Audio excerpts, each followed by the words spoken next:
మొదటి ఎరుపు. ఆమె యొక్క అనుగ్రహమును పొంది రాగస్వరూప పాషాఢ్యా క్రోధాకారాంకుశోజ్వల మనోరూపేక్షుకోదండ పంచతన్మాత్ర సహాయక అనుగ్రహం పొందిన తర్వాత మళ్ళీ ఎరుపు. ఇప్పుడు ఈ స్థితిలో నిలబడినటువంటి వాడు కబరీబంధ దర్శనం చెయ్యగలడు. అందుకని కబరీబంధం చెప్పిన తరువాత అప్పుడు మళ్ళీ కిరీటం చెప్పి అప్పుడు అష్టమీ చంద్ర విభ్రాజ దళిక స్థల శోభిత, అక్కడి నుంచి ఇంకా ఆగకుండా పాదాల వరకు. అమ్మవారి యొక్క ఆవిష్కరణమునందు ఆమె రూపము చిదగ్నికుంఠము నుండి ప్రభవించినటువంటి సమయంలో అటు ఇటు ఎరుపులు పెట్టి చేతులు ఆయుధాలు చెప్పడంలో ఆమె యొక్క క్రియాశక్తి వైభవాన్ని, ఆమె చేసేటటువంటి పనిలో చెయ్యి క్రియకి సంకేతం, ఆమె పట్టుకున్న ఆయుధములు క్రియకు సంకేతం. అవి ఆమె కొరకు పనులు చేసుకునే చేతులు కావు. ఆమె చేతులు, ఆమె చేతి ఆయుధములు లోకోద్ధరణకు సంకేతములు. కాబట్టి ఆమె అరుణిమనందు కరుణిమ నిండి ఉంది. ఆమె కారుణ్యమూర్తి అని చెప్పడానికి లోకానతీత లలితే లలితా తెనసోచ్యతే, లోకములను మించిపోయినటువంటి ఎరుపుతనంతో ఉంటుంది. అందుకే అమ్మవారి యొక్క ఉపాసనా క్రమమునందు శంకరాచార్యులు వారి సౌందర్య లహరిలో శ్రీసరణి అని ఒక అద్భుతమైన మాటని ప్రయోగించారు. సౌందర్య లహరిలో తెల్లవారుజామున సూర్యోదయం అవుతుంటే అరుణారుణ కాంతులు వస్తాయి. ఆ కాంతులు భూమినంతటినీ కప్పేస్తాయి. అలాగే అమ్మవారి యొక్క శరీర ఎర్రటి కాంతి అందరిలో ఉన్నటువంటి దోషములను కడిగేస్తుంది.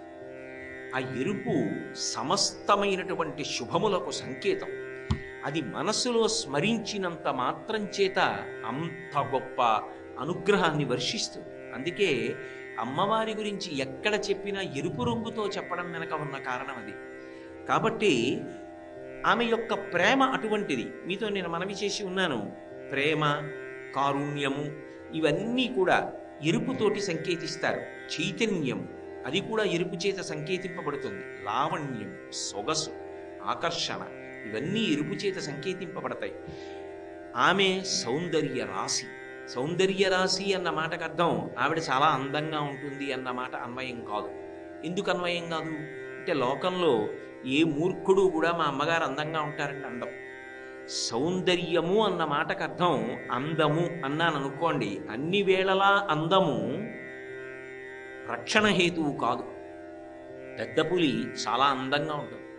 నాగుపాం సాయంకాలం వేళ సూర్యాస్తమయం అవుతుంటే మంచి వేసవి కాలంలో కాస్త పూల మొక్కలకి నీళ్లు పోస్తే వేడి తట్టుకోలేక ఆ పూల మొక్కల దగ్గరికి వచ్చి ఆ నీటి పడియలో చల్లగా ఉన్న చోట పడుకుని పైకి లేచి పడగ విప్పిందనుకోండి, సూర్యాస్తమయం అవుతుండగా కిరణములు దాని యొక్క పడగ మీద పడినప్పుడు చాలా అందంగా ఉంటుంది. చాలా అందంగా ఉంది కదా అనేది భద్రత కల్పిస్తుందా? అందము అన్ని వేళలా ఆత్మోద్ధరణ భద్రత కల్పించేది కాదు. ఏది సౌందర్యం? ఎందుకు శంకరాచార్యుల వారు సౌందర్య లహరి అని పేరు పెట్టుకున్నారు అంటే, ఏది బాహ్యమైన అందముతో సంబంధము కాదో, దేని దర్శనము, దేని సేవనము నీ ఆత్మోద్ధరణ కారకమో, దేని యొక్క స్మరణము నీకు గొప్ప ఉపశాంతినిస్తుందో అది సౌందర్యం. లోకంలో సౌందర్యము అమ్మ ఒక్కతే. అందుకే అమ్మకి అందమన్న మాట అన్వయం అవదు. నేను ప్రత్యక్షంగా ఒకసారి చూశాను. అన్నవరం పాదయాత్ర చేస్తూ వెడుతుంటే పాపం ఒక ఆవిడ పసిపిల్లని రహదారి పక్కనున్నటువంటి చెట్టుకి తను కట్టుకునేటటువంటి ఉయ్యాలతో బట్ట కట్టి అందులో పడుకోబెట్టి ఊపి వాడు నిద్రపోతుంటే ఆవిడ రహదారి పని చేసుకుంటాడు. ఎక్కడి నుంచో అన్నవరం నుంచి దర్శనం చేసుకుని వస్తున్న ఒక కారు అక్కడ ఆపి అందులోంచి ఎవరో ఓ నలుగురు ఐశ్వర్యవంతులు దిగారు. దిగి ఆ ఉయ్యాల దగ్గరికి వెళ్ళి ఇలా చూసింది ఆవిడ. అందులో ఉన్న పిల్లో లేచారు. ఈ ఐశ్వర్యవంతురాలు మంచి పట్టు పుట్టం కట్టుకుంది, బోలెడన్ని నగలు పెట్టుకుంది. ఆవిడ ఆ పిల్లని ఎత్తుకుంది. ఎత్తుకోగానే అది ఏడుపు మొదలెట్టింది. అంత ఏడుపు మొదలెట్టిన తర్వాత ఆ రహదారి నిర్మాణంలో ఒళ్ళంతా దుమ్ము కొట్టుకుపోయి చెమటలు పట్టేసి ఉన్నటువంటి తల్లి గబగబా వచ్చి, అయ్యో ఎందుకమ్మా ఏడుస్తావో, ఎత్తుకున్నారంతేనమ్మా అంది. ఈ పిల్ల రెండు చేతులు ఇచ్చి తల్లి మీదకి దూకేసింది. తల్లి ఎత్తుకోగానే ఆ పిల్ల ప్రశాంతపడిపోయి ఊరు. అందమన్నది సౌందర్యమైతే ఆమె తల్లి కన్నా కారులో వచ్చిన ఆవిడ సౌందర్యం అని చెప్పాలి. సౌందర్యం అంటే అందం కాదు, సౌందర్యము ఉపశాంతి. 90 ఏళ్ళొచ్చినా అమ్మ అమ్మే. అమ్మ స్నానం చేయలేకపోవచ్చు, కానీ అమ్మ అలా కుర్చీలో కూర్చుందనుకోండి, ఒక్కసారి నేను అమ్మకి ప్రదక్షిణం చేసి నమస్కారం చేశాను అనుకోండి, భూప్రదక్షిణ శక్యేణ కాశీయాత్రాయుతేన చ సేతుస్నాన శతైర్యచ్చ వందనం తత్ఫలం మాతృవందనే. నేను ఆ రోజున 6 మాట్లు భూప్రదక్షిణం చేశానని, కాశీవాసం చేశానని, రామేశ్వరం వెళ్ళి సముద్ర స్నానం చేశానని నా జీవుడి ఖాతాలో ఫలితం వేస్తున్నారు. అమ్మ ఉన్నది, అమ్మ స్నానం చేసిందా, స్ఫురణ శక్తి ఉందా, పని చేయగలదా, లేవగలదా, సంబంధం లేదు. అమ్మ ఎలా ఉన్నా, ఎంత వృద్ధురాలైపోయినా అమ్మ అమ్మే లోకంలో. అమ్మ అంటే ఓదార్పు, అమ్మ అంటే ప్రేమ, అమ్మ అంటే కారుణ్యం, అమ్మ అంటే చైతన్యం, అమ్మ మాట అంటే శాంతి. అయినప్పుడు ఇవన్నీ ఎరుపు చేత సంకేతింపబడతాయి. ఈ ఎరుపంతా సౌందర్యం. ఇంత గొప్ప అర్థంతో శంకరాచార్యుల వారు సౌందర్యలహరి అని పేరు ఉంచారు తప్ప.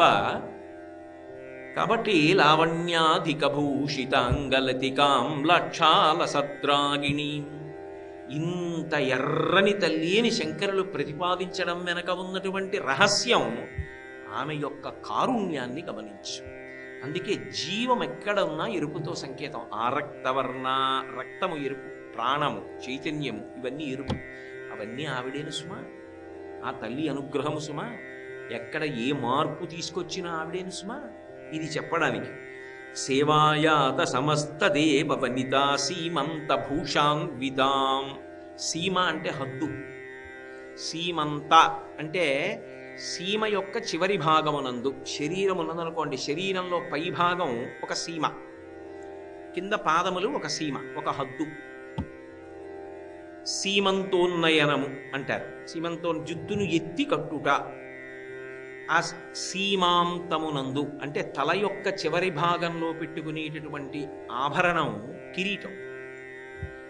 సేవాయాత సమస్త దేవ వనితా సీమంత భూషాన్వితాం. ఆ తల్లి దగ్గరికి వచ్చి సమస్త దేవతల యొక్క భార్యలు కూడా తలలు వంచి నమస్కరిస్తారట. అంటే వాళ్ళ యొక్క తలల మీద ధరించినటువంటి కిరీటములలో పొదగబడినటువంటి మణుల యొక్క కాంతుల చేత ఆమె పాదములు నీరాజనములు ఇవ్వబడుతూ ఉంటాయి. ఏమిటి దాని అర్థం అంటే, ఉపాసనాపరంగా ఏమిటంటే, స్త్రీ భక్తితో భగవతి ముందు నిలబడి ఒక్క నమస్కారం చేసిందనుకోండి, అది భర్తకి ఆయుక్కారకం, భర్త తేజోకారకం, భర్త వృద్ధికి కారకం, ఇల్లంతా సంతోషంగా ఉండడానికి కారణం. అందుకే అమ్మవారికి నమస్కారం చేసి తదనుగ్రహం చేత భర్త యొక్క ఉన్నతికి స్త్రీ కారణమవుతోంది, లక్ష్మి అవుతోంది. తద్వారా తన కుటుంబం అంతా అభ్యున్నతిని పొందితే తాను పరమ సంతోషాన్ని పొందుతోంది. అందుకే లలితా సహస్రనామ స్తోత్రంలో మీరు చూస్తే ఒక నామం ఉంటుంది, పులోమజార్చిత. పులోమజ అంటే ఇంద్రుడి భార్య శశీదేవి. ఆమె పూజ చేస్తోంది అమ్మవారిని, ఆమె నమస్కరిస్తోంది. ఆమె నమస్కరిస్తే ఇంద్రుడు ఏం చేశాడు? ఇంద్ర పదవి ఎందు నిలబడగలిగాడు. అంటే ఈ సేవాయాత సమస్త దేవ వనితా సీమంత భూషాన్వితాం, వీళ్ళందరూ నమస్కరించబట్టి వాళ్ళు దేవతా పదవుల ఎందు ప్రకాశించగలుగుతున్నారు. ఇంత గొప్ప అనుగ్రహ శక్తి కలిగినటువంటి తల్లివి. భావోల్లాస వశీకృత ప్రియతమాం, తన యొక్క అనురాగము చేత భర్తని వశం చేసుకున్నటువంటి తల్లి. లోకంలో ఎక్కడైనా వశం చేసుకున్నాడు అన్న మాట కొంచెం కటువుగా అనిపిస్తుంది. ఆమెకి ఒక గొప్ప పేరుంది, స్వాధీన వల్లభ. భర్తని స్వాధీనం చేసుకుంది. భర్తని స్వాధీనం చేసుకుంది అన్నమాట సాధారణంగా కొంచెం ఎక్కడ వాడతారంటే, అబ్బో ఆవిడ గీసిన గీత దాటరండి, ఆవిడ అలా స్వాధీనం చేసుకుంది అంటారు. స్వాధీన వల్లభ భావోల్లాస వశీకృత ప్రియతమాం అన్న మాటలకు అర్థం, ఆవిడ గొడవ పడలేక అయ్యి బాబోయ్ ఏమంటుందో అని ఆయన వశపడినాడు అని అర్థం చెప్పకూడదు. పరమ ప్రేమతో అనువర్తిస్తుంది. అసలు ఆయన మనసులోని భావాన్ని ముందే గ్రహించి నడిచినటువంటి తల్లి. అందుకే మీరు దేవతా స్త్రీమూర్తుల యొక్క భంగిమలు చూస్తే ఒక విశేషం ఉంటుంది. లక్ష్మీదేవి ఎప్పుడూ శ్రీమన్నారాయణుడి యొక్క పాదములు ఒత్తుతూ ఉంటుంది. అంత కాళ్ళు నొప్పులు ఉంటాయా ఆయనకి? అంటే దాని అర్థం ఆయనకి కాళ్ళు నిప్పి పాదాలు ఒత్తుతోందని చెప్పకూడదు. ఆమె ఆయనను అనువర్తిస్తుంది. ఆయన ఎటు విడితే అటు విడుతుంది. విచ్చానపాయని ఆయన కృష్ణుడిగా వెళ్ళాడనుకోండి, అనగా ఆదిలక్ష్మి అయిన రుక్మిణితోడ క్రీడ సల్పుచున్న కృష్ణు చూచి పట్టణంబులోని ప్రజలుల్ల సిల్లిరి ప్రీతులకు ముక్త భీతులకు. ఆమె రుక్మిణీదేవిగా వెడుతుంది. ఆయన రాముడిగా వెళ్ళాడనుకోండి, ఆమె సీతమ్మగా వెడుతుంది తప్ప అసలు ఆమె ఆయనను ఎప్పుడూ విడిచిపెట్టి ఉండదు. అటువంటి తల్లి కనుకనే అంతగా ఆయనని అనువర్తిస్తుంది. అందుకే ఆమె పాదముల దగ్గర కూర్చుంటుంది. ఆయన ఎక్కడ పెట్టుకున్నాడు? గుండెల్లో పెట్టుకున్నాడు. గుండెల్లో పెట్టుకున్నాడు కాబట్టే ఈశానాం జగతోస్య వెంకటపతేర్విష్ణోః పరాం ప్రేయసీం తద్వక్షస్థల నిత్యవాసరసికాం తక్షాంతి సంవర్ధిని. అంటే ఆ తల్లి స్వాధీన వల్లభ, తన నడవడి ద్వారా, తన ప్రవర్తన ద్వారా తాను భర్త మనసిరిగి ప్రవర్తించి భర్త యొక్క మనసులో ఎంత గొప్ప స్థానాన్ని సంపాదించుకుంది అంటే అసలు ఆమెకి చెప్పకుండా ఆయన ఏది చెయ్యాలి అని అనుకో. ఓ మాట చెప్తాం ఆవిడకి అని అనుకుంటాడు. ఎందుకని అంటే అంత ప్రేమ ఆమె సంపాదించుకున్నది. భర్త దగ్గర అంత ప్రేమ సంపాదించుకున్నది అన్న మాటలో అభ్యంతరానికి ఏముంటుంది? అంత గొప్పగా అనువర్తించి సంపాదించుకున్నటువంటి తల్లి. అందుకే కాముణ్ణి కాల్చిన వాడి గురించి తపస్సు చేసి తాళి కట్టించుకుని తీసుకొచ్చి మనందరికీ తండ్రి స్థానంలో కూర్చోబెట్టగలిగింది. ఏమి మహాతల్లి ఆవిడ. అందుకే భావోల్లాస వశీకృత ప్రియతమాం భండాసురచ్ఛేదిని. ఒకానొకప్పుడు భండాసురుడు అనేటటువంటి రాక్షసుడు బయలుదేరి లోకాలన్నింటినీ పాడు చేస్తుంటే లలితాదేవిగా ఆవిర్భవించి భండాసురుణ్ణి ఛేదించింది. మీ అందరికీ లలితా ఉపాఖ్యానంలో ఆ విషయం తెలిసి ఉన్నది. ఆమె లలిత, ఆ ఎరుపు రంగు ఆమెది. ఆమె యొక్క వైభవం గురించి నేను ప్రస్తుతి చేస్తున్నాను. ఆ లలిత ఎక్కడుంది? శ్రీశైలస్థలవాసినీం భగవతీం శ్రీమాతరం భావయే. ఆ లలిత ఎక్కడో ఉందని అనుకోకు. శ్రీశైలంలో ఉన్నటువంటి భ్రమరాంబయే లలిత. లలిత ఒకరు, కామాక్షి ఒకరు, ఏదో విశాలాక్షి ఒకరు అని అనుకోకు. ఆ తల్లియే ఈ రూపములను పొందుతోంది ఒక్కొక్క ప్రయోజనాన్ని సాధించడానికి. ధన్యాం సోమవిభావనీయ చరితాం ధారాధరశ్యామలాం. ఆ తల్లి ధన్య. ధన్య అంటే ధన్యురాలు, కృతార్థురాలు. ఆమె ఒక సంకల్పాన్ని చేసి అది సాధించుకోలేకపోయాను అన్నది ఆమె జీవితంలో ఉండదు. సమస్తమైన సంకల్పములను సాధించుకుని కృతకృత్యురాలైనటువంటి తల్లి. బాహ్యంలో అది ఆమె గొప్పతనం. అందుకే ఎన్ని కోట్ల మంది రాక్షసుల్ని ఎన్ని మాటలు తెగటార్చి కీర్తి పొందిందో, ఎంతమందిని అనుగ్రహించి కీర్తి పొందిందో. దీనానామతివేల భాగ్య జననీం దివ్యాంబరాలంకృతాం. ఇది ఒకెత్తు. ధన్యాం అన్న మాటకు అర్థమేమిటో తెలుసా? ఆవిడ ఒక అద్భుతమైనటువంటి శక్తి స్వరూపంగా లోపల కూర్చుని మనిషి యొక్క పునర్జన్మకు కారణమవుతుంది. ఎలా అంటే మనసు, మొన్న మీకు నేను మనవి చేశాను, ఊపిరి మీద ఆధారపడుతుంది. ఊపిరి వేగంగా తీసి వదిలిపెడితే మనసు తొందరగా కదులుతుంది. ఊపిరి నియంత్రింపబడితే ప్రాణాయామంలో మనస్సు కూడా నిలబడుతుంది. ఈ మనసుకి ఒక లక్షణం ఉంటుంది. ఇది ఏం చేస్తుంది అంటే జీవితంలో అనేకమైన వస్తువుల్ని నాకు ప్రియము అని దగ్గరికి తీసుకుంటుంది. ఆ తర్వాత దాన్ని వదిలిపెట్టేస్తుంది. ఒక్కొక్కసారి అది లేకపోయినా బ్రతికేస్తుంది ఇష్టం ఉన్నా. చిన్నతనంలో మీ అమ్మని నేను తీసుకెళ్ళిపోతున్నాను రా అంటాడు మేనమా వచ్చి. అమ్మ నాది అని ఏడుస్తాడు పిల్లాడు. అమ్మను వదిలి ఉండనంటాడు. కానీ వాడు బాగా చదువుకోవడానికి ఎక్కడికో వెళ్ళిపోవలసి వచ్చింది. అమ్మను వదిలిపెట్టి వెళ్ళిపోతాడు. పెళ్ళి అయింది, అమ్మను వదిలి వెళ్ళిపోతాడు. అమ్మ ఒకప్పుడు శరీరం వదులుతుంది, అంచిష్టి సంస్కారం చేసి బతుకుతుంది. తండ్రి అంతే. అనేక వస్తువులు, డబ్బు, పొలం, ఐశ్వర్యం, స్నేహితులు, అనేక అనుబంధాలు. ఇందులో ఏం చేస్తుందంటే ఒకప్పుడు ప్రియము అని ఒక దాన్ని పట్టుకుని ఆ తర్వాతి కాలంలో ఏం చేస్తుందంటే దాన్ని వదిలిపెట్టి ఇంకా దాని గురించి పెద్దగా ఆలోచన చెయ్యదు. Out of sight out of mind అంటుంటారే ఆంగ్ల భాషలో. అలా ఎదురుకుండా లేదు కాబట్టి దాన్ని విస్మరిస్తుంది, వదిలిపెట్టేస్తుంది. అలా వెళ్ళగా వెళ్ళగా వెళ్ళగా వెళ్ళగా జీవితంలో ఏం చేస్తుందంటే ఎక్కడో ఒక చోట ఇది నాకు అత్యంత ప్రియము అని దాని మీద మనసు వెళ్ళి నిలబడుతుంది. మనసు నిలబడాలంటే రెండే కారణాలకే నిలబడుతుంది. ఒకటి రాగము చేత నిలబడుతుంది, రెండు ద్వేషము చేత నిలబడుతుంది. ఈ రెండు అక్క చెల్లి. దాని మీద చాలా ప్రేమ ఉందనుకోండి, గుర్తొస్తుంది మా అబ్బాయి ఏం చేస్తున్నాడో, మా అబ్బాయి ఎప్పుడు వస్తాడో, ఈ 10 రోజుల్లో ఓ 6 రోజులైనా ఉంటే బాగుండు, వాడి జ్ఞాపకానికి వస్తూ ఉంటాడు. ఎందుకంటే రాగము. ఒకటి మీద చాలా కోపం అనుకోండి, వీడు ప్రశాంతంగా శుభ్రంగా అన్నం తినవలసిన వాడు భార్య అన్నీ వడ్డిస్తే వాడెవన్నో తలుచుకుని ఊగిపోతుంటాడు. ఇక్కడ కడుపు నిండా తింటాం. ఎవడి మీదైనా ద్వేషం ఉన్నా కూడా అలాగే స్మరిస్తూ ఉంటుంది. అది దాని బలము బలహీనత. రాగమునకు స్మరిస్తుంది, ద్వేషమునకు స్మరిస్తుంది. ఇది ఏ వస్తువుని బాగా రాగము పెంచుకుందో దాన్ని ఆఖరిసారి ఊపిరి తీసినప్పుడు ఆఖరిసారి మనసు కదులుతుంది.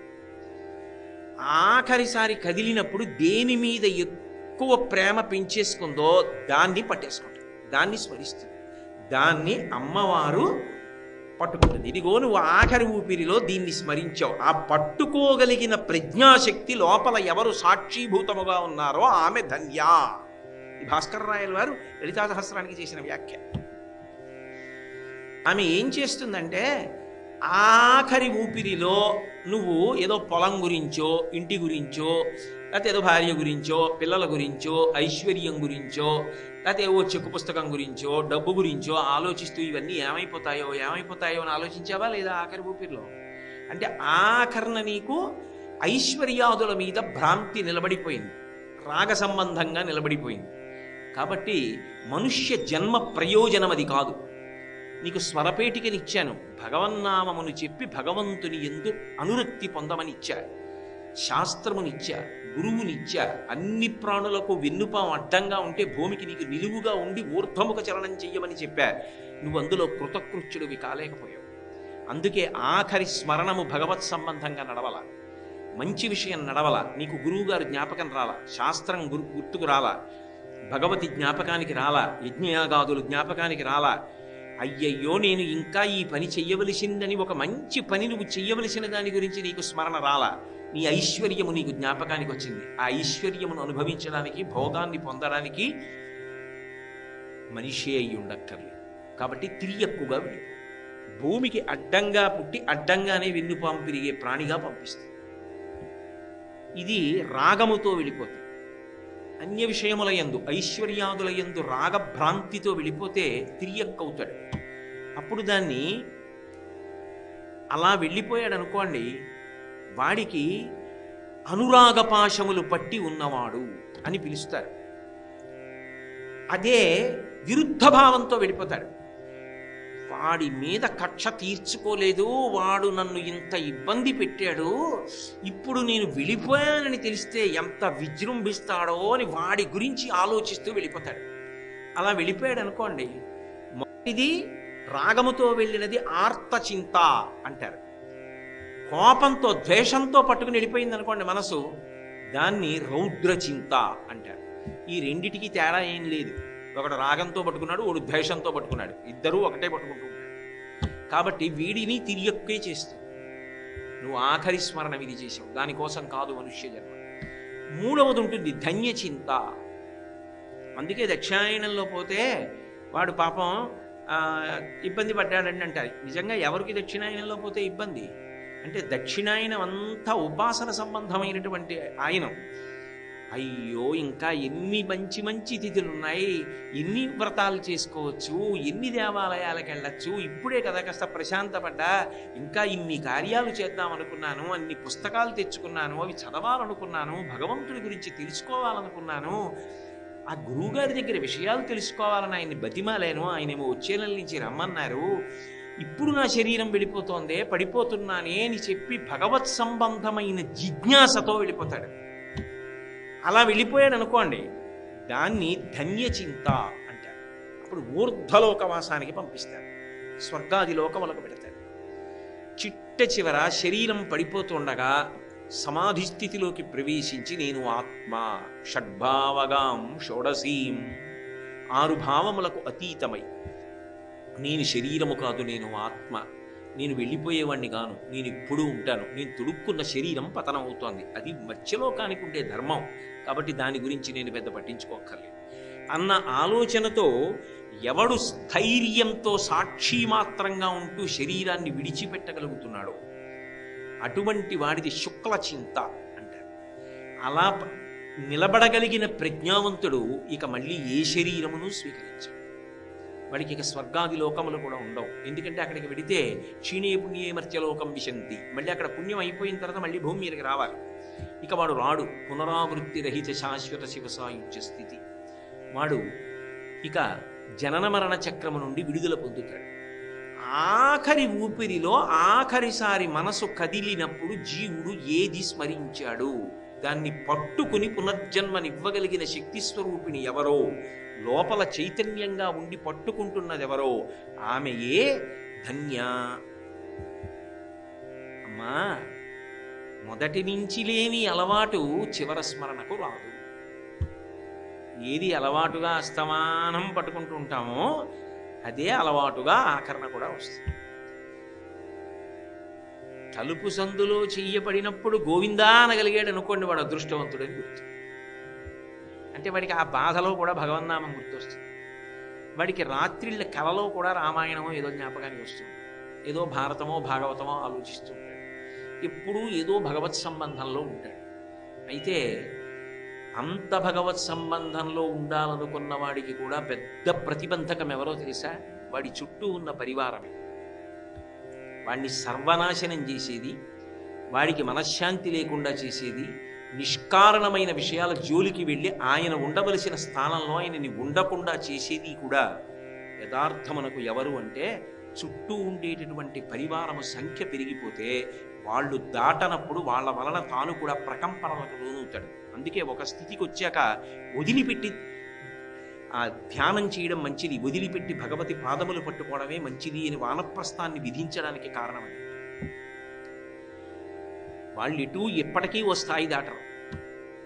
అందుకే మీరు చూడండి, దేవాలయాల్లో పవిత్ర స్థలాల్లో కార్యకర్త అంటే కార్యకర్త అన్న బిరుది ఇవ్వగానే ఎంత అల్లరో. ఎందుకని అంటే రజోగుణ తమో గుణాలని దాటలేక వస్తాయి ఇవన్నీ. కాబట్టి శుక్ల చింతలోకి వెళ్ళి నిలబడగలగడము అంటే దానికి అనన్య చింతనము అంత అవసరమవుతుంది. మనసుకి తర్ఫీదు ఇవ్వగలగాలి. ఇది అస్తమానం ఏం పట్టుకుంటోంది, ఎక్కువ దేన్ని ఆలోచిస్తుంది, దేని మీద దీనికి ప్రియం ఉంది, దేన్ని పట్టుకుంటుంది ఎక్కువ అన్నది. దీపం ఉండగా ఇల్లు చక్కబెట్టుకో, ఇప్పటి నుంచి అలవాటు చేసుకుని మనసుకి ఇది ప్రియమైనది అన్నది నువ్వు అందించడం సాధన చేయకపోతే చిట్ట చివర నువ్వేం పట్టుకున్నావన్నది చెప్పడానికి ఆవిడ ధన్యారూపంలో ఉంది. ఆవిడ నువ్వు ఇది పట్టుకున్నావని చెప్తుంది, అది ప్రమాదానికి ఎడుతుంది. అందుకే సాధన అన్న 3 అక్షరాలకు అర్థం ఏమిటంటే ఊపిరి ఉండగా నీకు ప్రియమైనవి ఏవి కావాలి అంటే ఓ దేవాలయం, ఓ భగవత్ సంబంధం, ఓ పూజ, భగవత్ కథ, భగవత్ సంబంధమైనటువంటి గీతము, భగవత్ సంబంధమైన ప్రసంగము, ఇటువంటి వాటి యందు అనురక్తము కావాలి. అలా అనురక్తము కానప్పుడు, ధర్మమునందు అనురక్తి లేనప్పుడు అది ప్రమాదహేతు. అందుకే ధన్యాం సోమ విభావనీయ చరితాం, ఆ తల్లి సోమ విభావనీయ చరితాం చంద్రమండల మధ్యగా అంటారు లలితా సహస్రనామ స్తోత్రంలో. నిజానికి చంద్రుడి యొక్క పెరిగేటటువంటి కళలు, తరిగేటటువంటి కళలు, వీటిని నిత్యా కళలు అన్న పేరుతో ఆరాధన ఎక్కడుంటుంది అంటే శ్రీ విద్యా తంత్రమునందే ఉంటుంది. పైగా అమ్మవారి యొక్క గొప్ప ఉపాసకులు 12 మంది ఉన్నారు. అందులో ప్రధానమైనటువంటి వాళ్ళలో అమ్మవారికి చంద్రుడు ఒకడు. చంద్రుడు చాలా చాలా గొప్ప ఉపాసకుడు. అందుకే అటువంటి చంద్రుడు ఆమె ఉపాసకుడు కాబట్టే చంద్రమండలం మధ్యలో అమ్మవారి యొక్క స్వరూపము వెలుగొందుతుంటుంది. అందుకే చంద్రమండలం అంత చల్లగా ఉంటుంది, ఎంతసేపు చూసినా హాయే. అటువంటి చంద్రమండలం మధ్యలో అమ్మవారిని ఉపాసన చెయ్యడం అనేటటువంటిది ఒక గొప్ప విద్య. అభిరామ భట్టు వంటి మహాపురుషులు అలా చేశారు.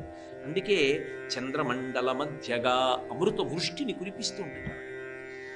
కాబట్టి సోమ విభావనీయ చరితాం ధారాధరశ్యామలాం ధారాధరశ్యామలాం, నీటిని కురిపించగలిగినటువంటి మేఘము యొక్క కాంతి ఎలా ఉంటుందో అటువంటి కాంతితో ఉంటాం. ఇందాక ఏమన్నారు? ఎర్రగా ఉంటామన్నారు. లాక్షాల సద్రాగిణీం అన్నారు. ఇప్పుడేమంటున్నారు? ధారాధరశ్యామలాం అంటున్నారు. నల్ల మబ్బులో ఉంటా ఉంటున్నారు. మరి ఇందాక ఎరుపని ఇప్పుడు నలుపని ఎలా కుదురుతుంది అంటే, ఆ ఎరుపు ఎంత కరుణో ఈ నల్లటి మబ్బు అంత కరుణ.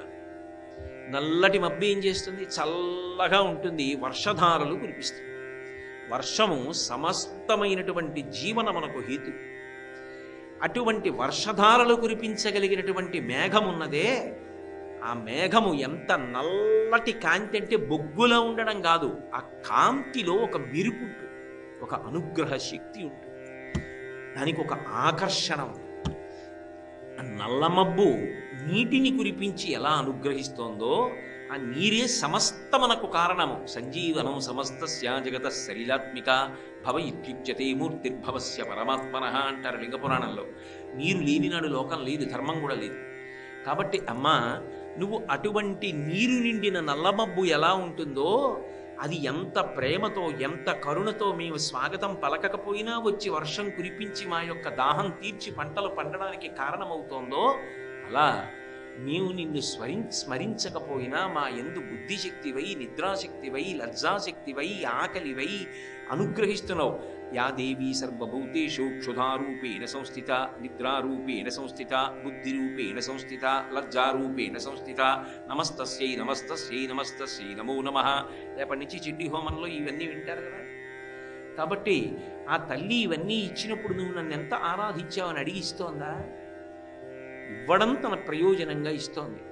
ఎక్కడో సముద్రంలో ఉన్న ఉప్పు నీటిని తాగినటువంటి మేఘం చల్లని తీయటి నీటిగా మార్చి పట్టుకుని నిరాధారమైన ఆకాశ మార్గంలో బయలుదేరి వచ్చి నన్ను పూజించాడా పూజించలేదా, స్వాగతం పలికాడా పలకలేదా అని చూడకుండా, అర్ధరాత్రి అయితే ఎవరు గుర్తిస్తారు ఎవరు సత్కారం చేస్తారని ఆశించకుండా కురవడమే తన ప్రయోజనం అన్నట్టుగా నీటిని కురిపించి వస్తున్నప్పుడు బరువుగా వచ్చి అంతా ఇచ్చేసిన తరువాత తెల్లని మేఘం దూదిపించేలా వడివడిగా వెళ్ళిపోయినట్టు అమ్మా నీ యొక్క అనుగ్రహ కాంతులు అలా ఉంటాయి.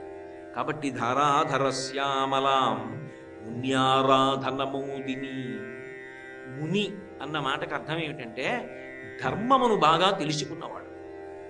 ధర్మమును తెలుసుకోవాలంటే శాస్త్రాన్ని చదువుకోవాలి. శాసనాత్ శంసనాత్ ఇది శాస్త్ర. శాస్త్రం అంటే వేదం.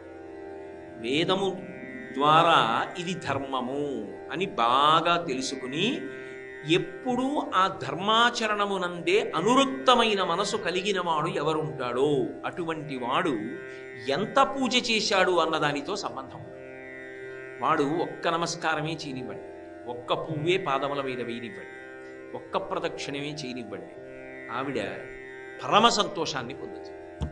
ధర్మమునందు అనురక్తి లేదు, కానీ తీసుకొచ్చి రొట్టలు ఆవిడ పాదాల మీద వేస్తే అవన్నీ ఆవిడ సృష్టిలో ప్రకృతి ఆవిడేం దానికి ఆనందపడిపోదు.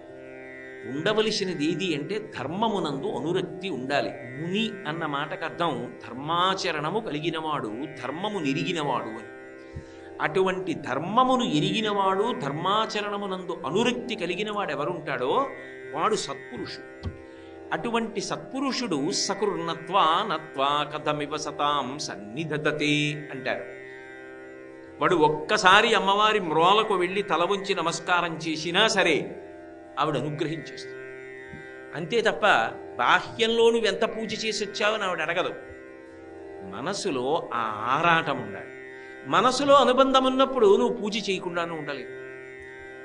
ఆ ఆరాటం ఉన్నప్పుడు పూజ చేస్తావు. ఆ పూజ చేసేటప్పుడు నువ్వు నిజంగా ఎన్ని ఆభరణాలు తెచ్చావు, ఎంత పదార్థం తెచ్చావు కాదు, చేస్తున్న పూజలో మనసు ఎంత నిలబడింది. అందుకే మూకశంకరులు ఆర్యాశతకం చేస్తూ ఆర్యాశతకంలో ఒక మాట అంటారు, అమ్మా జంతోః స్తవపద పూజన సంతోషతరంగితస్య కామాక్షి బంధో యది భవతి పునః సింధోరంభస్సు భ్రమీతి శిలా అన్నారు. ఓ కామాక్షి, నిన్ను సంతోషతరంగితస్య, పూజ చేసేటప్పుడు ఒక్కొక్క ఉపచారం చేస్తున్నప్పుడు మనసు సంతోష తరంగములలో ఓలలాడిపోతుంది, ఆనందం పొందిపోతుంది. వాడు అవన్నీ నిజంగా చెయ్యక్కర్లేదు, వాడు మనసులో ఏదో భావన చేస్తూ ఉంటాడు. ఏదో అమ్మవారిని అయ్యవారిని ఇద్దరిని ఉయ్యాల్లో కూర్చోబెట్టానంటే తాను తన భార్య కూర్చుంటాడు. తాను తన భార్య కూర్చున్నారనుకోండి, మీకు అంతవరకు ఇది నేను మా ఆవిడ ఇలా కూర్చున్నాం అనుకోండి, ఇద్దరం అక్కడ దర్భాసనం వేసుకుని కూర్చున్నాం, ఎదురుగుండా ఉయ్యాల్లో అమ్మవారు అయ్యవారు కూర్చున్నారు. అమ్మవారు ఎవరి వైపు వస్తారు? నా వైపు వస్తుంది. ఎందుకు వస్తుందంటే ఆవిడ ఆయనకి ఎడమవైపు ఉంటుంది కాబట్టి ఆయన నాకు అభిముఖంగా కూర్చున్నప్పుడు ఉయ్యాల్లో నాకు ఎడమవైపు ఉంటుంది. ఇప్పుడు మా ఆవిడ అవతల వైపు ఉయ్యాల తోస్తుంటే నేను యువతల వైపు ఉయ్యాల తోస్తున్నాను అనుకోండి, ఆ ఉయ్యాల ఊగి ఇలా నా దగ్గరికి వచ్చింది అనుకోండి, వచ్చినప్పుడు ఆమె యొక్క చీర నిండా సుగంధ ద్రవ్యములు అలంకరింపబడి ఉంటాయి. ఉన్నప్పుడు ఆ సుగంధం వాసన నా నాసాపుటములకు తగులుతుంటుందా తగలదా? ఉయ్యాల ఊగుతున్నప్పుడు ఆవిడ పాదములు కొద్దిగా ముందుకు వచ్చినప్పుడు ఆ మట్టెలు మంజీరములు అన్నీ నాకు కనపడుతుంటాయా? ఆకు పచ్చటి పట్టు చీర బంగారు బోర్డర్ ఉన్నది కట్టుకుని ఆవిడ దగ్గరికి వచ్చి ఊగి వెడుతోంది అనుకోండి, నాకు ఆవిడ పాదాలు, ఆవిడ చిటికిన వేలు, బొట్టన వేళ్ళు, ఆ పాదాలు, ఆమె చీర, మోకాళ్ళు ఇలా ఎత్తేటప్పటికి చిన్న నవ్వు బాలలాగా ఆవిడ సంతోషం కనపడుతుంటే నేను ఇలా రెండు చేతులు వేసి తోస్తుంటే స్వామికి అమ్మకి మధ్యలో ఓ చెయ్యి తగిలినప్పుడు వాళ్ళ చీరలు, ఇటు తగిలినప్పుడు చీర తగులుతూ నేను ఉయ్యాలా ఊపుతూ, నన్ను కట్టుకున్నందుకు అది కూడా చక్కగా ఈ ఉయ్యాల సేవలో పాల్గొంది, స్వామిని ఊపుతున్నామని ఆయన అదే పనిగా ధ్యానంలో కూర్చుని అలా ఊపుతున్నాడు అనుకోండి, అమ్మవారు ఉయ్యల ఊపుతున్నాడు అనుకోండి, ఆఖరికి ఆ పేరు ఉయ్యాల. ఇప్పుడు ఇద్దరూ నమస్కారం చేయాలి కదా, ఇద్దరికీ నమస్కారం చెయ్యాలి కదా. మరి ఈయన ముందు వంగి అవతల వైపుకి బాగా వీపు చాపి ఆయన పాదాల మీద పడి లేచి అమ్మ పాదాల మీద పడి లేస్తే, భార్య తన తొడమించి సాగి ఈవిడ పాదాల మీద ఆయన పాదాల మీద పడింది అనుకోండి, ఏమండి మిమ్మల్ని కట్టుకున్నందుకు చక్కగా అమ్మవారిని అయ్యవారిని ఎంత బాగా ఊపుకుంటున్నామండి అందనుకోండి. మానసికంగా చేసినప్పుడైనా మరి కట్టుకుని తెల్లవారు లేస్తే వంట చేసి అన్నం పెట్టి తన కోసం కన్నీళ్లు పెట్టుకుని అంత బాధపడి అంత ప్రేమ పంచే ఇల్లాల్ని మానసికంగా ఉయ్యాల ఊపినప్పుడు పక్కన భావన చెయ్యొద్దండి. దానికి అంత్య ఎక్కడుంది? సంతోషతరంగితస్య కామాక్షి. ఏ ఉపచారం చేస్తున్నా లోపల సంతోష తరంగములను పొందుతూ ఉంటాడు. అలా ఎవడు పూజ చెయ్యగలడో బంధోయధి భవతి పునః, వాడు గాని మళ్ళీ పుడితే కామాక్షి సింధోరంభస్సు భ్రమీతి శిలా, సముద్రం మీద బండరాయి తేలినట్టే. సముద్రంలోకి తీసుకెళ్లి బండరాయి పడేస్తే తేలుతుందా? మునిగి తీరుతుంది. నిన్ను అలా సంతోషంగా పూజ చేసిన వాడు ఇక మళ్ళీ పుట్టడం అన్నది సర్వకళ. పుట్టడం అంటే ఉపచారం చేసినప్పుడు అక్కడ మనసు పెట్టి ఉపచారము చెయ్యగలిగితే ఆ తల్లి యొక్క అనుగ్రహము అంతా ఇంత అని చెప్పడానికి ఉండదు. అలా చెయ్యగలిగినవాడు, అలా మననము చెయ్యగలిగినవాడు, అలా మనసు నిలబెట్టగలిగినవాడు, అలా ధర్మముతో నడవగలిగినవాడు వాడు ముని. అలా నిలబడిన వాడు ఎవడుంటాడో మున్యారాధనమోదిని, ఆ పూజకి ఆవిడ ఎంత సంతోషిస్తుందో. సుమనసాం, మంచి మనసున్న దానివి కదమ్మా. ముక్తి ప్రధాన వ్రతాం, అడగక్కర్లేదు. ఆవిడేమిస్తుంది వాడికి అంటే ఐశ్వర్యమక్షరగతిం పరమం పదం వా కస్మైతి తంజలిభరం వహదేవి తీర్య అస్మైన కించిత్ ఉచితం కృతం ఇచ్చదాంబా త్వం లజ్జసే కదయకోయుదారభావ అంటారు పరాశర భట్టాలు శ్రీగుణరత్న కోశంలో. వాడికి ఇక్కడ ఉన్నంతకాలం కావలసినంత ఐశ్వర్యం ఇచ్చి 3 తరాలు చూసే భాగ్యం ఇచ్చి ఆఖరణ వాడి శరీరం పడిపోతున్నటువంటి సమయంలో ఆవిడే ఆ స్వామిని తీసుకొచ్చి చెయ్యిచ్చి పైకెత్తి ఆయన విమానంలో కూర్చోబెట్టుకుని తీసుకెడుతుంటే, స్వామి మా అమ్మేది అని అడిగితే, ఏరా నువ్వు అమ్మవారికి ప్రేమతో తల ఉంచి నమస్కారం చేసావుట, నీకు ఇవి తప్ప ఇంకేమి ఇవ్వలేకపోయానని సిగ్గుపడి ఎర్రని ముఖంతో పరదా పక్కన నిల్చుందంట స్వామి. అంత ప్రేమ కలిగినటువంటిది అయినప్పుడు ఆమె ఏమి ఇవ్వగలదు అంటే ఆమె కామకోటి మోక్షమును ఇవ్వగలదు. విడుదలనిచ్చేస్తుంది. నువ్వు ఏం అడగక్కర్లేదా ఆవిడ్ని. అది ఇవ్వగలిగిన తల్లి నీకేది ఇవ్వలేదు? నీకు ఏదైనా ఇస్తుంది. నీకు ఎప్పుడు ఏది అవసరమో అప్పుడు అది ఇస్తుంది. కాబట్టి పుణ్యారాధనమోదినీం సుమనసాం ముక్తిప్రదానవ్రతాం కన్యాపూజన సుప్రసన్న హృదయాం కాంచీలసన్మధ్యమాం.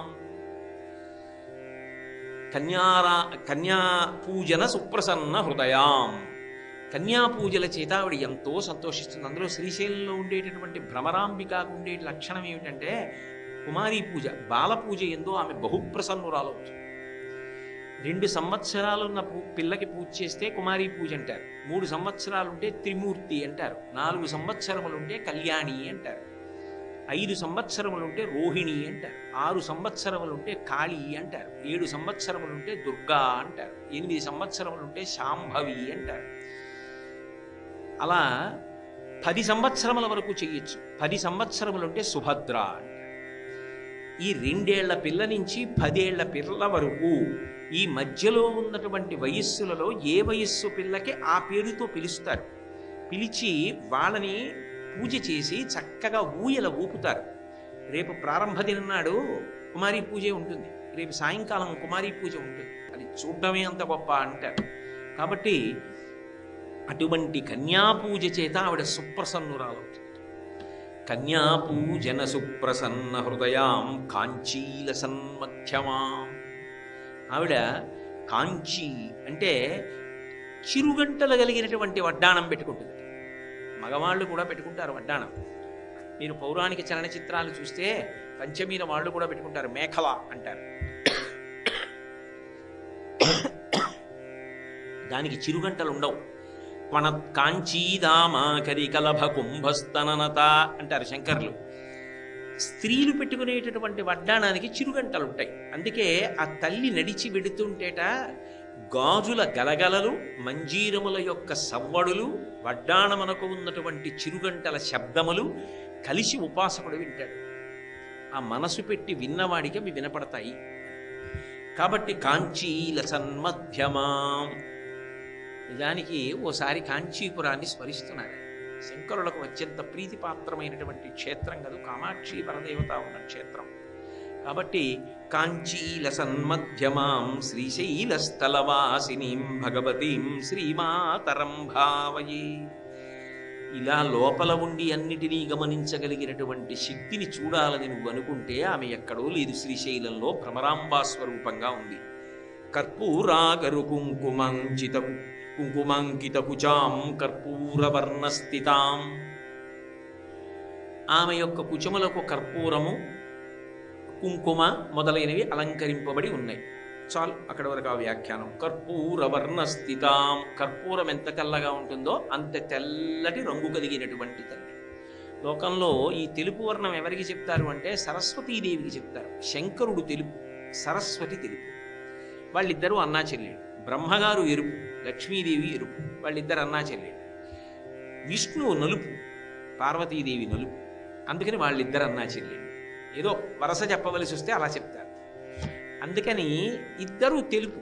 ఎందుకు తెలుపు అంటే ఇందాక ఎరుపు గురించి చెప్పానే, అలాగే తెలుపు అంటే ఏదో తెలుపు అని కాదు దాని అర్థం. తెలుపు ఎక్కడ చెప్పినా జ్ఞానమునకు, శాంతికి సంకేతం. అందుకే సరస్వతీదేవి తెల్లటి బట్ట కట్టుకుంటుంది అంటారు. విమలపటి కమలకుటి పుస్తక రుద్రాక్ష శస్త హస్తపుటి కామాక్షి పక్ష్మలాక్షి కలిత విపంచి విభాసి వైరించి. అలాగే సరస్వతీదేవి శరజ్యోత్స్నా శుద్ధాం శశియుత జటాజూటమకుటాం వరత్రా సత్రాణ స్ఫటిక గుటికా పుస్తకరాం సకుర్ణత్వా నత్వా కథమివ సతాం సన్నిధతతే మధుక్షీరద్రాక్షా మధురి మధురీణాః పణితయః. ఆ తల్లి శశియుత జటాజూటమకుటాం. పరమశివుడు ఎలా అయితే జటాజూటాన్ని కట్టుకుని అందులో తదియనాటి చంద్రరేఖని పెట్టుకుంటాడో, సరస్వతీదేవి కూడా అలాగే జటాజూటాన్ని పెట్టుకుని తదియనాటి చంద్రరేఖని పెట్టుకుంటాడు. ఇద్దరు జ్ఞానమునిస్తారు. జ్ఞానదాత మహేశ్వర. శారద, అసలు శంకరాచార్యుల వారికి శారద అన్న పేరంటే ఎంత ప్రీతో. శారద సారద, లోకము యొక్క సారమును అందిస్తుంది. ఏది నిత్యమైన వస్తువో తెలిసేటట్టు చేస్తుంది. కాబట్టి అటువంటి శారద తెలుపు. ఆ శారద ఏం చేస్తుంది? ఆవిడ అనుగ్రహించిందా? ఇక అవతలవాడు ఎటువంటి ధారణాశక్తి పొందుతాడు, ఎటువంటి కవనశక్తి పొందుతాడు, ఎంత గొప్ప ఆలోచనలు వస్తాయి, ఎంత గొప్ప వాగ్దాటి వస్తుంది, ఇది చెప్పడం ఎవరికీ సాధ్యం కాదు. అంత గొప్పగా అనుగ్రహించగలిగినటువంటి సరస్వతీ స్వరూపం తెలుపు వర్ణంలో చెప్తారు. ఎందుకంటే తెలుపు జ్ఞానమునకు సంకేతం. అలా ఎలాగండి సంకేతం అని మీరు అడగచ్చు. తెలుపు నలుపు రంగులు కావు. అందుకే శివుడు విష్ణువు తెలుపు నలుపు. తెలుపు నలుపులోంచి రంగులన్నీ విడిపోతాయి. విబ్జిఆర్ అని చిన్నప్పుడు నేర్చుకున్నాం కదా, violet, IndiGo, blue, green, orange, red. ఇందులో చిట్ట చివరి రెడ్, ఎరుపు. ఎరుపు విడదీసేది ఆవిడే. నేను జీవుణ్ణి అనుకునేటట్టు మళ్ళీ ఎత్తి భగవంతుడితో కలిపేది ఆమె. అందుకే క్రియాశక్తి. అది ఆమె అరుణిమ. అది లాక్షాలసద్రాగిణీం, అది ఎరుపు. అజ్ఞానం ఇవ్వడం తెలుపు, సరస్వతీ స్వరూపం. అందుకే ఎడమ చేతిలో పుస్తకం పట్టుకుంటుంది, కుడి చేతిలో అక్షమాల పట్టుకుంటుంది. ఎడమవైపు ఏది ఉందో అది కుడి చేతి వైపు ఉన్నంత పవిత్రం కాదని గుర్తు, అంత శక్తివంతం కాదని గుర్తు. నువ్వు ఎన్ని పుస్తకాలు చదివేశావన్నది కాదు, ఎన్ని నీకు బాగా జ్ఞాపకం ఉండి మనసులో తిప్పుతుంటావన్నది ప్రధానం. అందుకే తిప్పే అక్షమాల మననమునకు సంకేతమైన అక్షమాల కుడివైపు పట్టుకుంటుంది, ఎడమ చేతి వైపు పుస్తకాలు పట్టుకుంటుంది. ఇన్ని చదివేశానండి అని ఏమిటో, ఇన్ని చదవడంలో జ్ఞాపకం లేదు అంటే ఇబ్బంది. ఏదో మా చిన్నప్పుడు మాకు దొడ్డగారు ఉండేది. ఆవిడ్ని ఎప్పుడైనా మాకు తోచకపోతే వెళ్ళి ఏదో పిల్లలని తెలియని రోజులు ఆవిడ ప్రతిరోజు ఆవిడకి అదొక నియమమైన వ్రతం. ఆవిడ సినిమా చూసేవారు, అది మార్నింగ్ షో చూసేవారు. ఆవిడ దగ్గరికి వెళ్ళి సినిమా కథ చెప్పు అంటే ఆవిడ ఎప్పుడూ సినిమా కథ పూర్తిగా చెప్పలేకపోయేవారు.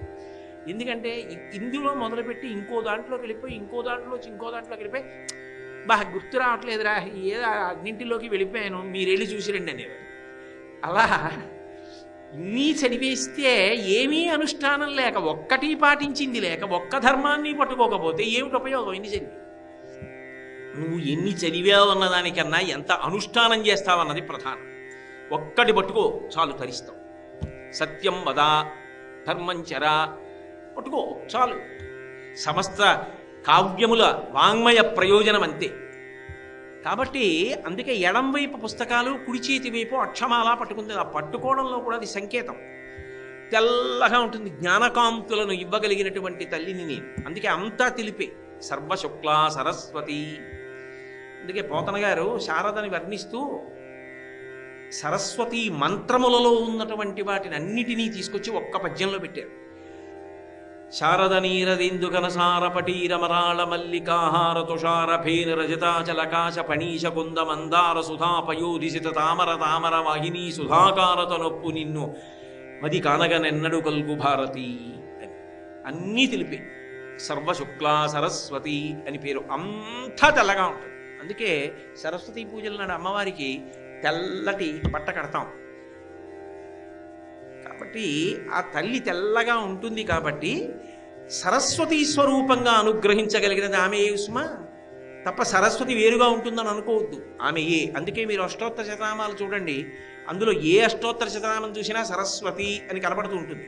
అంటే అన్నీ ఉంటాయని కాదు, ఆ ఒక్క తల్లే. మరి కనకధారా స్తోత్రం చేస్తూ శంకరాచార్యులు వారు లక్ష్మీదేవిని శాకాంబరేతి శశిశేఖర వల్లభేతి సృష్టి స్థితి ప్రళయకేషు సంస్థితాయై అన్నారు.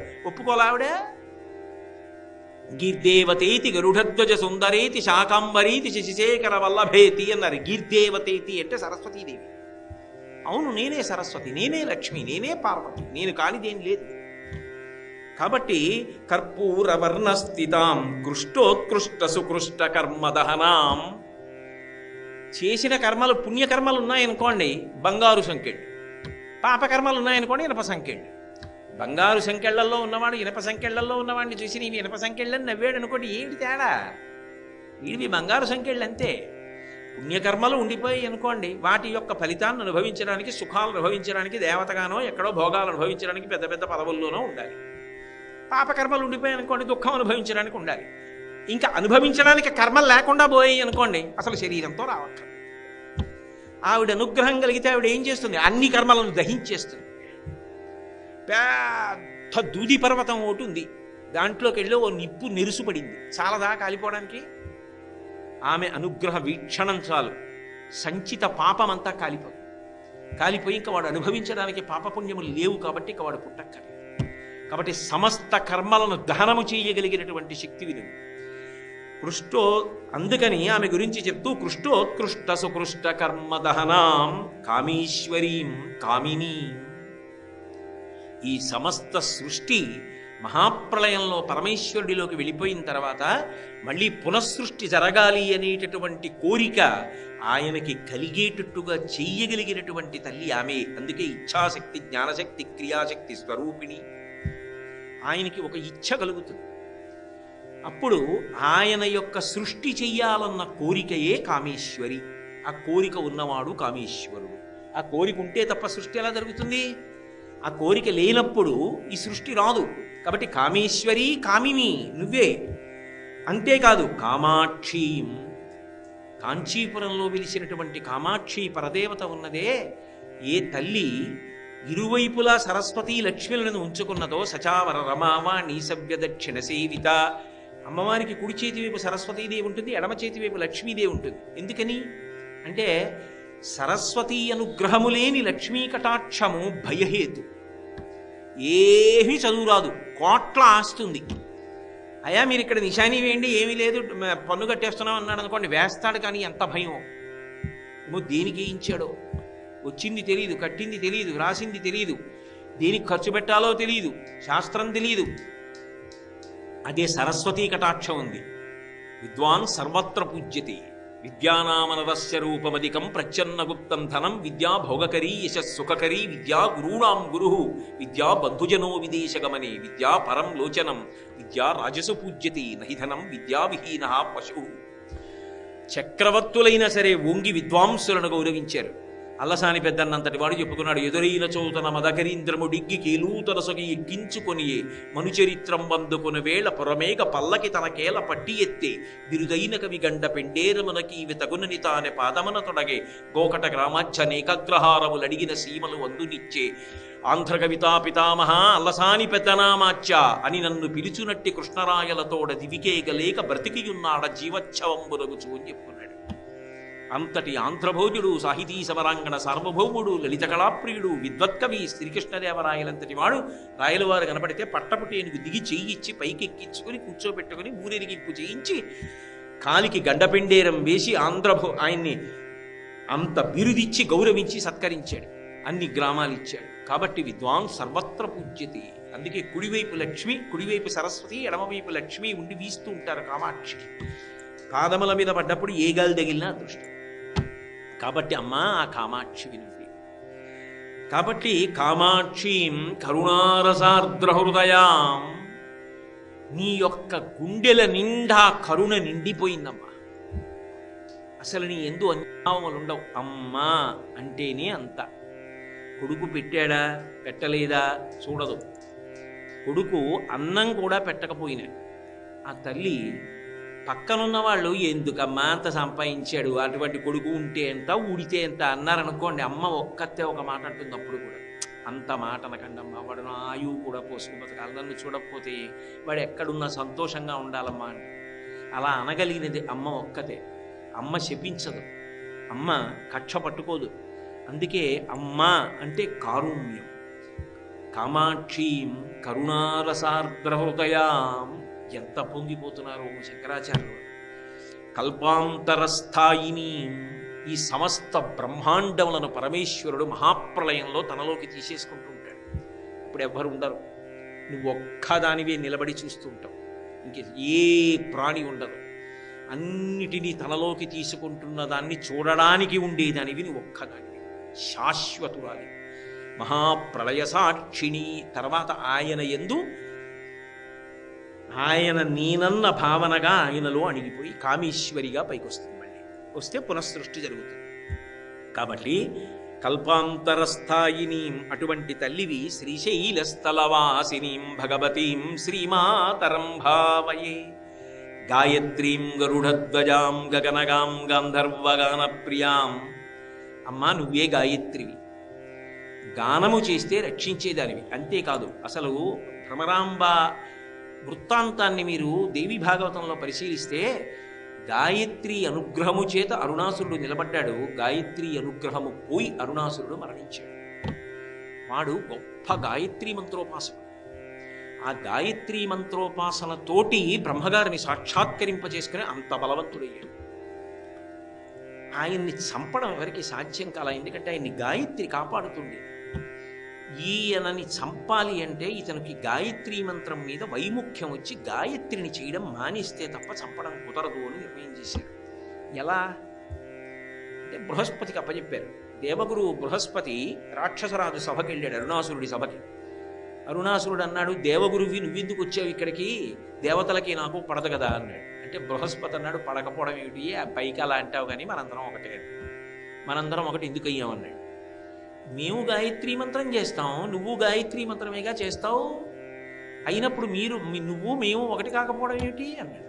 అయితే నేను చెయ్యను గాయత్రి వాళ్ళ నుంచి అని గాయత్రి మానేశాడు. గాయత్రి మానేసిన తర్వాత దేవతలు ప్రార్థన చేస్తే అమ్మవారు ఆవిర్భవించి గుప్పెట్లోంచి వదిలింది భ్రమరములను, కోట్ల భ్రమరములను వదిలింది. గుప్పెటి ఇలా తీసేటప్పటికి బయటకు వచ్చాయి.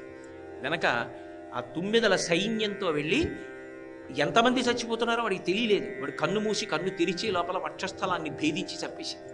ఎందుకంటే 2 కాళ్ళు 4 కాళ్ళు, స్త్రీ పురుషుడు దేవతలు నరులు వీళ్ళందరూ కలిసి వచ్చినా నేను చావకూడదు అన్నాడు. షట్పలము 6 కాళ్ళున్న 9లుగా వెళ్ళి 9 సైన్యంతో నాశనం చేసింది. అందుకని గాయత్రి, ఆ గాయత్రే నువ్వు. ఆ గాయత్రిని పట్టుకున్నంతకాలం అరుణాసురుడు మరణించలేదు. భ్రమరాంబ అవతారంతో కలిసి ఉన్న కథ గాయత్రి కథ. అందుకని గాయత్రీం గరుడధ్వజాం, లోకములను రక్షించేదానివి నీకు శ్రీ మహావిష్ణువుకి అభేదం. అందుకే నేను మీతో మనవి చేశాను కదా, రక్తాంబరాం రక్తవర్ణాం రక్త సర్వ అంగభూషణాం గారుడేవాహనే సంస్థాం వైష్ణవీం శక్తిమద్భుతాం అంటారు వ్యాసుల వారి దేవి భాగవతం. ఆమె యొక్క పతాకం మీద గరుడధ్వజం ఉంటుంది. గరుడధ్వజాం గగనగాం, ఆకాశంలో విహరించేటటువంటి లక్షణం ఉన్నదానికి. గాంధర్వ గానప్రియాం, గంధర్వులు పాడేటటువంటి పాటలను పరమ సంతోషంతో వింటుంటాం. అంటే ఏమిటి దాని అర్థం? ఎక్కడైనా గురుముఖత సంగీతం నేర్చుకుని శృతి లయ తప్పకుండా అమ్మవారి దగ్గర ఏ తంబురాయో పట్టుకుని పాట పాడితే నిజానికి అందరికన్నా అమ్మవారికి చాలా దగ్గరగా కూర్చునే వాళ్ళు ఎవరు అంటే సంగీతం వచ్చిన వాళ్ళు కూర్చుంటారు. ఆవిడికి అంత ఇష్టం. అంటే సంగీతం నేర్చుకోవడం అనేది జీవితంలో అలవాటు కావాలి సుమా.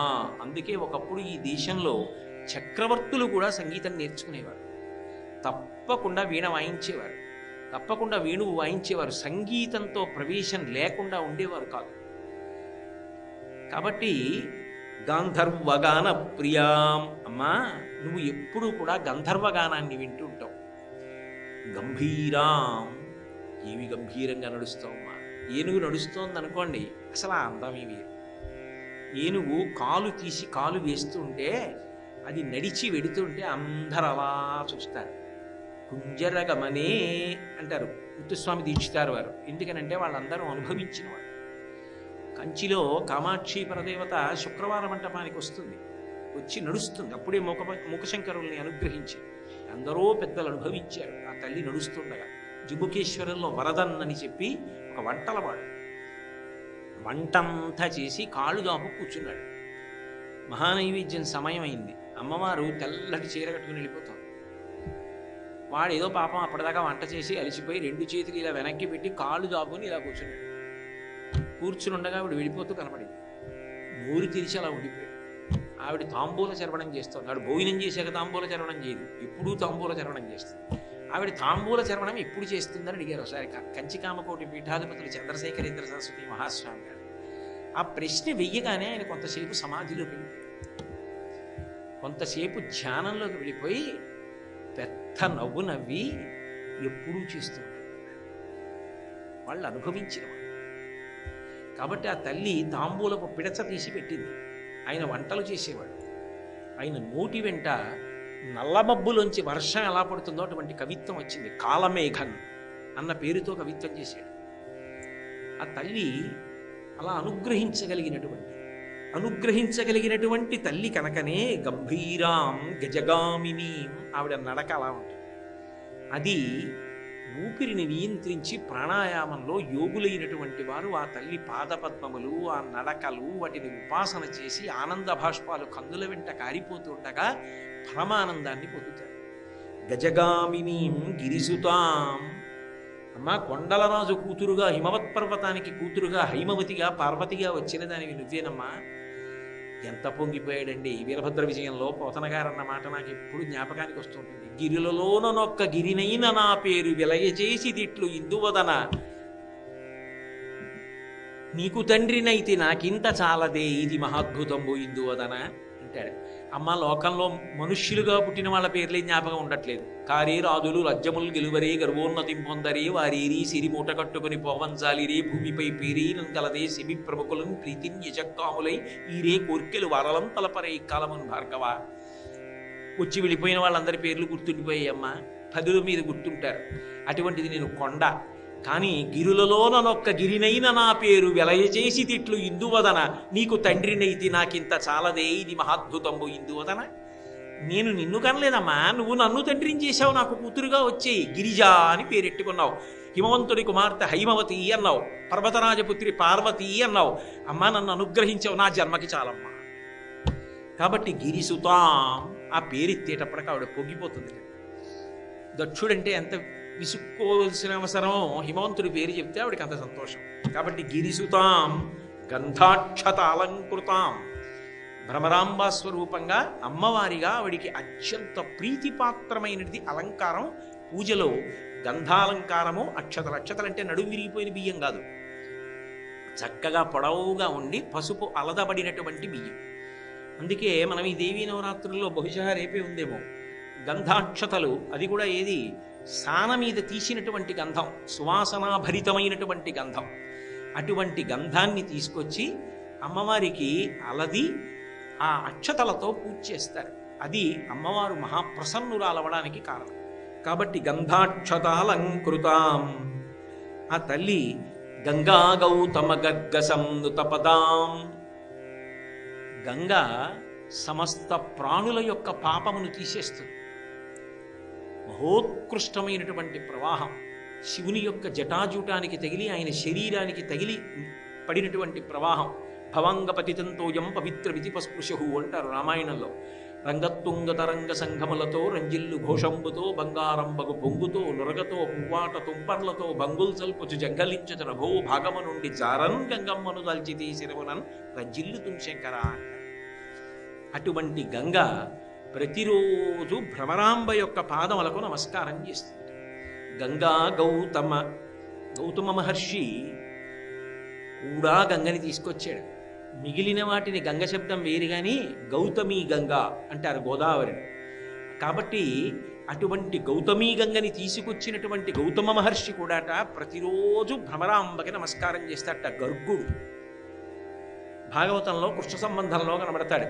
ఊరకరారు మహాత్ములు వారథముల ఇండ్ల కడక వచ్చుటలెల్లం కారణము మంగళములకు, మీరొచ్చుట శుభము మాకు నిజము మహాత్మా అంటాడు నందుడు గర్గుడు వచ్చినప్పుడు.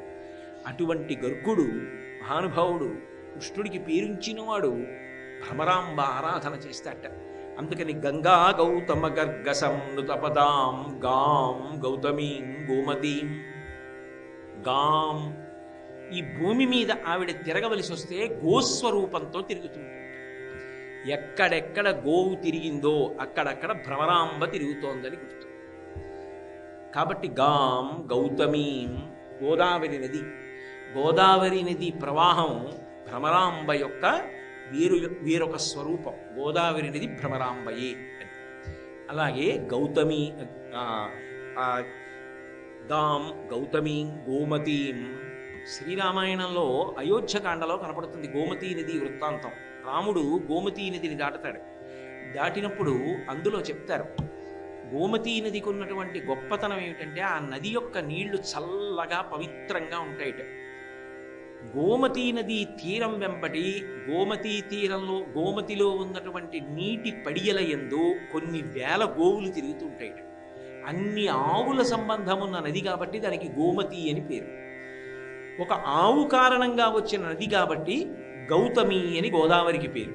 గో అంటే గోదావరి. ఎందుకని అందరికీ అన్నం పెడుతుంటే దుర్భిక్షం వచ్చినప్పుడు ఒక ఆవుని కావాలని ఒక ముసిలియావు పడిపోయేటట్టు చేసి నువ్వు గోసంహారం చేశావని ఆయన మీద అపనింద వేస్తే మహానుభావుడు తపస్సు చేసి శంకరుడి యొక్క అనుగ్రహం చేత తీసుకొచ్చినటువంటి ప్రవాహమే గోదావరి అయింది.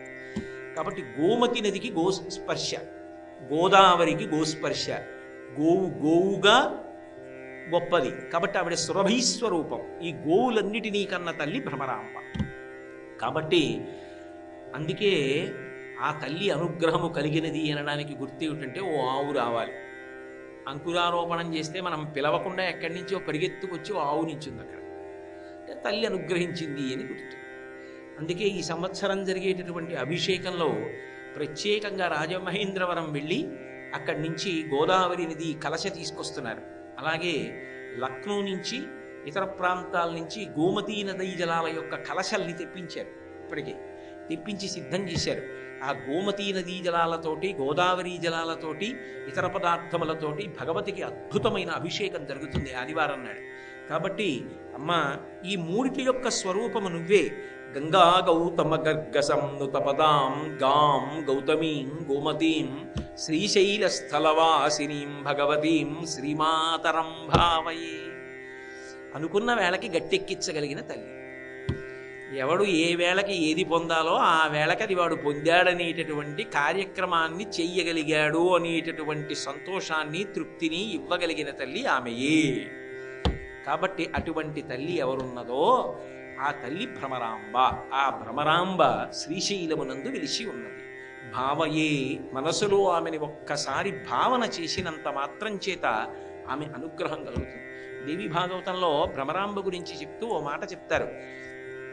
భ్రమరాంబా స్వరూపాన్ని ఒక్కసారి మనసులో స్మరించిన, భ్రమరాంబా స్వరూపం గురించి స్తుతి చేసిన, భ్రమరాంబ దర్శనం చేసిన, భావన చేసిన సకల విజయములకు కారణమవుతుంది.